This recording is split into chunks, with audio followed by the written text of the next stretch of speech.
জানেন আমরা যারা পশ্চিমবঙ্গের মানুষ, পশ্চিমবঙ্গ হলেও আমরা কেউই ওয়েস্ট বেঙ্গল বলি না, আমরা বলি বাংলা। এক কথায় আমাদের স্লোগান হচ্ছে জয় বাংলা। আমরা আগামীকাল ভোটের রেজাল্ট বেরোচ্ছে, এখানে আমরা জয় বাংলার নামে ঈশ্বরের কাছে প্রার্থনা করছি, পূজা আরতির মাধ্যমে, যজ্ঞের মাধ্যমে, যেন কাল কোনো অবস্থাতেই শান্তি বিঘ্নিত না হয় এবং সর্বত্র যেন মানুষের জয় হয়।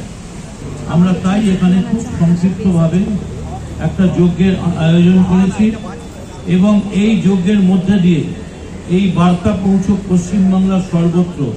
আমরা রেডি আছি এবং কালকে আমরা প্রমাণ করে দেব যতগুলো ওপিনিয়ন পোল হয়েছে এই সমস্ত ওপিনিয়ন পোল মিথ্যে এবং এই ওপিনিয়ন পোলগুলো প্রত্যেকটি প্রভাবিত কেন্দ্রীয় সরকার এবং মোদির কাছে সব পেড নিউজ হয়ে গেছে। এবং পেড নিউজ হয়ে তারা এমনভাবে তারা নির্বাচনের রেজাল্টগুলো বার করেছে যাতে কর্মীদের মনোবল ভেঙে যায় এবং কর্মীরা অনেকেই নির্বাচনের কাউন্টিংয়ে যেতে চায় না এবং অনেকেই ভয় পেয়ে যায় যদি এই রেজাল্ট হয় তাহলে কি করে চলবে, তাহলে তো আরো অত্যাচার বাড়বে।